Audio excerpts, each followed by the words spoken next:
शनाख्ती card कापियाँ किन्ने पे और गरीबों आदमियों की माड़ा 50 अकनवाज हो ये तकरीबन 35 साल तू देना पिया ताकि और ना लोगों की शोर पैदा हुआ है माल का टन नहीं ला तुसा ना इंशाल्लाह वादी होती अल्लाह ना वादा है ये अल्लाह ना वादा हां दादा साड़ा देना था तसा नहीं देता फिर उन्होंने उसने नाल उठू इसकी बेहतर अंदाज ज़कात वाला भी ये भी सुना जितनी बजियां ने मतलब आजी राजा हक नवाज और उनके जितने भी हम नवा हैं जिनकी तरफ से ये लंगर तकसीम किया जा रहा है राशन तकसीम किया जा रहा है इसे अपनी बारगाह के अंदर शरफ़ कबूलियत अता फरमा।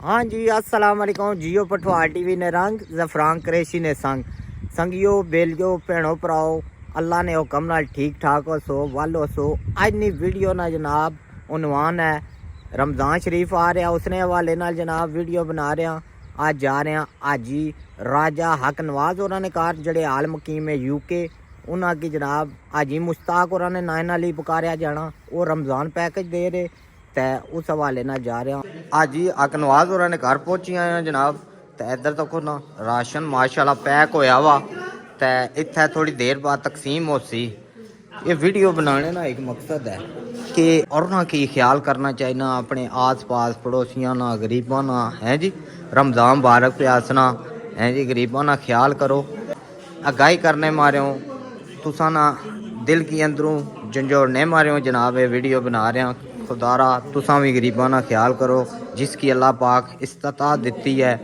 अल्लाह ने दिते विचों गरीबां पर ही खर्च करो तो इत्थे भी जनाब हुण मैं तकना भाई क्या प्रोसीजर है इत्थे भी जनाब लगे बंदे। अस्सलाम वालेकुम जनाब क्या हाल है मास्टर जी से ठीक हो क्या पे करने हो जी ये कोई गरीबां ही राशन रोज़ियां वास्ते अच्छा ते असां ये हर साल देने अकनवाज हाजी अकनवाज साहब अच्छा ते ये असां बड़ी छानबीन करने अच्छा जेड़े हकदार लोग है नहीं लभन क्या प्रोसीजर करने हो किस तरह प्रोसीजर असां शनाख्ती कार्ड किन्ने ठीक है शनाख्ती कार्ड है पर ठीक। तो फिर असां देने बाकी सच करने हो क्या बच्चा महल्ले विच ही जी चाचू जी क्या हाल है ठीक हो वालो करम आदि बड़ा सब ठीक ठाक है ये क्या प्रोसीजर है क्या मामलात हैं शनाख्ती कार्ड कापियाँ किन्ने पे और गरीबों आदमियों की माड़ा 50 अकनवाज हो ये तकरीबन 35 साल तू देना पिया ये शुरू तू है देने पहले कोई और देना था पहले इन्होंने भरा सा नाल वो फौत हो गया रब नवाज ना सस अच्छा हूँ अकनवाज देना पिया है कि इन्हें की नहीं देना पिया अच्छा अगर कोई गरीबा की बच्ची है नहीं शादी हुआ है उसकी भी देना अच्छा मस्जिद का अमीर हुआ है उठा भी देने मैं ये दुआ कर रहा हूँ मैं इस मामा अरशाद बोल रहा हूँ पिया मैं दुआ कर रहा हूँ कि अल्लाह ताला इन्हें की और दे कि असा गरीबों बंदियां की जान माशाल्लाह गरीबों बंदियां की जान कि गरीबों बंदियां नाल बेड़े बन्ने पार हो मतलब वो यूके विच ते बाकी तुसा अजीजो कारण नी ड्यूटी उन्हें लाई पाई गरीबां ही लोड़ो तो उन्हें की मुस्तक ही दो बिल्कुल जड़ा अकदार आ असा उसकी देने पे असा ये नहीं कि एक चाचे ना ते मावे ला जिंदाबाद इसकी ना देने तो बाकी लोगों क्या पैगाम देसो जेड़े तकड़े सुनने पे भाई उन्हें की देना चाहिए ना उन्हों की बाकी जितने लोग तकड़े सुनने वाले उन्हों की असा ये गल आने कि तुसा भी ये कम करो गरीबां बंदियां की दो और गरीबां बंदियां को दुआई करो जिंदाबाद जिंदाबाद अल्लाह ने दिते विचों दियो अच्छा पैगाम सी जी जी काफियां शाफियां चाहिए हैं काफियां चाहिए ये हर साल है इस तरह बाबा अगनवाज है ये ज़कात मसमान है हर साल में काफ़ी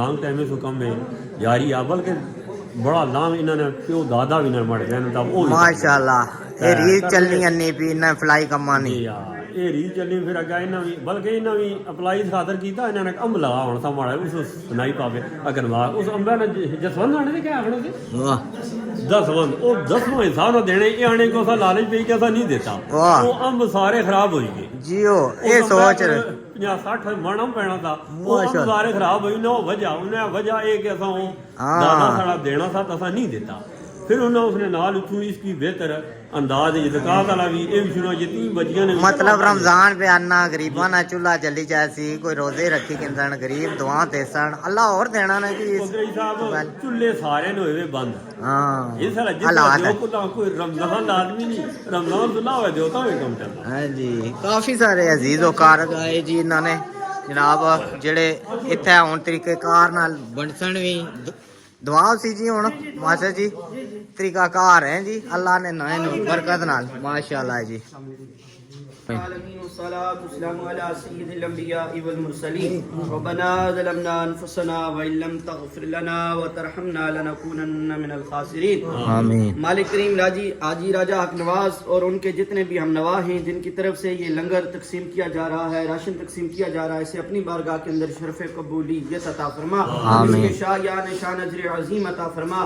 حاجی صاحب اور ان کے ساتھ جتنے بھی حضرات شریک ہوئے، زیدم ظہور صاحب، طیب نواز صاحب اور اس کے علاوہ حبیب نواز صاحب، جواد صاحب، جتنے بھی احباب ہیں، دیگر تمام احباب کے جان مال اولاد رزق کے اندر بے شمار برکتیں اور وسعت عطا فرما. حاجی صاحب کے جان مال اولاد رزق میں بے شمار برکتیں عطا فرما. حاجی صاحب کے بچے کو شفائے کلی عطا فرما، صحت اور تندرستیاں عطا فرما. مالک کریم اس کا جملہ ثواب حاجی صاحب کے والدین کی بارگاہ میں پیش کرتے ہیں، قبول و منظور فرما. ان کے درجات کے اندر بے شمار بلندیاں عطا فرما. ان کی قبر و حشر پل صراط میزان عمل کی ساری منازل کو آسان فرما. اس کا ثواب حاجی صاحب کے بھائی کی روح کو صالح ثواب کرتے ہیں، قبول و منظور فرما. ان کے درجات کے اندر بھی بے شمار بلندیاں عطا فرما. مالک کریم اس پورے خاندان کے، ان کے جتنے بھی چھوٹے بڑے اعزاء و اقرباء دنیا فانی سے چل بسے تمام احباب کی بخشش و مغفرت فرما. تمام احباب کے لیے اس عمل کو ذریعہ نجات بنا، بخشش و مغفرت کا ذریعہ بنا. حاجی صاحب کی دینی نیک جائز دلی تمام تر خواہشات اور حاجات کو پورا فرما. جملہ نیک جائز دلی مقاصد کے اندر کامیابیاں کامرانی عطا فرما. وَقَوِدْ أَمْنِ إِنَّ اللَّهَ بَصِيرٌ بِالْعِبَادِ إِنَّ رَحْمَةَ اللَّهِ قَرِيبٌ مِّنَ الْمُحْسِنِينَ وَمَا أَرْسَلْنَاكَ إِلَّا رَحْمَةً لِّلْعَالَمِينَ صلی اللہ تعالیٰ علیہ آلہ وَأَصْحَابِهِ أَجْمَعِينَ بِرَحْمَتِكَ يَا أَرْحَمَ الرَّاحِمِينَ. ماشاءاللہ. جی حافظ صاحب کیا حال چال ہیں؟ ٹھیک ہو؟ الحمدللہ کچھ صاحب ٹھیک ہو، صحت ٹھیک ہے جی الحمدللہ. تساں کیا آکھنا چاہنے ہو، کیا اظہار خیال کرنا چاہنے؟ سر پچھلے سال اس طرح رونقاں لگیاں سن تے اس سال بھی رونقاں لگیاں. الحمدللہ ایک تو یہ ہے کہ اس سال ایک تو آ جانے ہو چھوڑے ایک تشہیر وغیرہ ہو جانی، ایسا پورا سال الحمدللہ لوگوں کی مدد وغیرہ کرنے رہے. اور یہ جڑا ہونا یہ نام واسطہ نہیں ہونا، یہ اس وجہ سے ہونا تاکہ لوگوں کی ترغیب دی جائے، لوگ زیادہ سے زیادہ بڑھ چڑھ کے غریب حضرات کی مدد کرن. یہ بہت بڑی سعادت ہے جی اپنے رزق وچ غریبانہ حصہ کرنا. مالک کریم انہوں نے اس کاوش کے اپنی بارگاہ وچ قبول و منظور فرمایا ہے. میں تھے انہوں کو امام ہاں، کئی لوگ سارے کو اچھے جی فلانی کی ضرورت ہے، فلان کی ضرورت ہے. حاجی صاحب کا ریکویسٹ پیش کرنے ہیں، حاجی صاحب لوگوں کا زیادہ خیال کرنے. مالک کریم انہوں نے یہ کاوش اپنی بارگاہ وچ قبول و منظور فرمایا ہے. آمین. بہت شکریہ. بہت شکریہ. سر ہمارا بھی مقصد ہی ہے سی ویڈیو بنانے نا، کئی بندے سامنے بھائی مشہورگی کرنے، پر مشہورگی نہیں ہونی. مقصد یہ ہے میں اکثر تکنا نا انہوں نے اچھے کنٹیکٹ ہونے. لوگ یوٹیوبر تے ولاگر جڑے ہیں نا اپنی فیملیاں دسے تے پیسے دا وہ ڈالر کما رہے ہیں، لیکن بہت اچھی ولاگنگ ہے. مالک کریم ہمارا مقصد یہ ہے ویڈیو نا تے اور بھی لوگ مدد کریں غریباں دی. رمضان کول بھی آنا غریباں دی ہیلپ ہو جائے کچھ طریقے نال. ہاں جی ہمارے کی پتہ لگا میں آ گیا پہنچا تاکہ اور نہ لوگوں کی شعور پیدا ہوا ہے. مال کا ٹن نہیں لا تو نا انشاءاللہ وعدہ یہ اللہ نہ وعدہ ہے، یہ اللہ نہ وعدہ ہے. ہاں جی اے لگے جی جی ماشاءاللہ. بہت شکریہ تساں حافظ صاحب، بہت شکریہ، مہربانی مہربانی جناب. ہن اے طریقہ کار انہاں دکھنے ہے کیا ہے جی یہ جناب ہونا نا نوٹ کیتے نا یہ ہن بندے جناب لاسن اتھوں جڑے جڑے باہر کھلتے بندے لیڈیز یا میں ویڈیو پتہ ہے نا لیڈیز نہیں کاٹ ہی بنانا.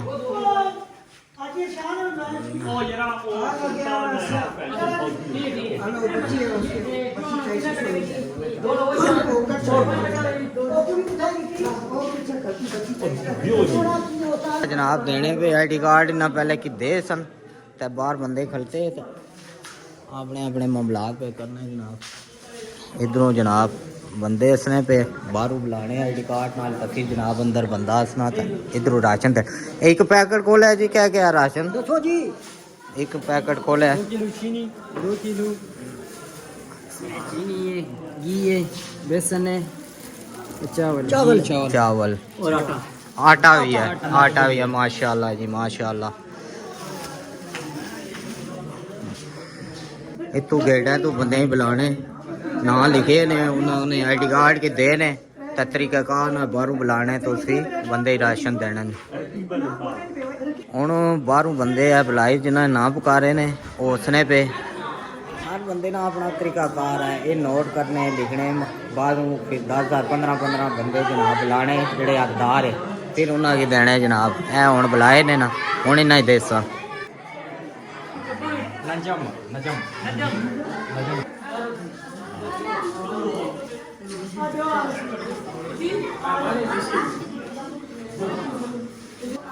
ہاں جی دوستو ہماری ویڈیو کی غلط رنگ دینے کی کوشش نہ کریں کیونکہ میں ایک فلائی کمے مارے جناب آیا تاکہ جنہیں اللہ پاک دیتا وہ غریبوں کی مدد کرن تاکہ رمضان کا مہینہ ہے اچھے طریقے نہ لوگوں بسری کے ٹھیک ہے دوستو سمجھو زندگی نے انشاءاللہ کچھ اور اچھی ویڈیو انشاءاللہ پھر ملتا ہوں اللہ سونے والا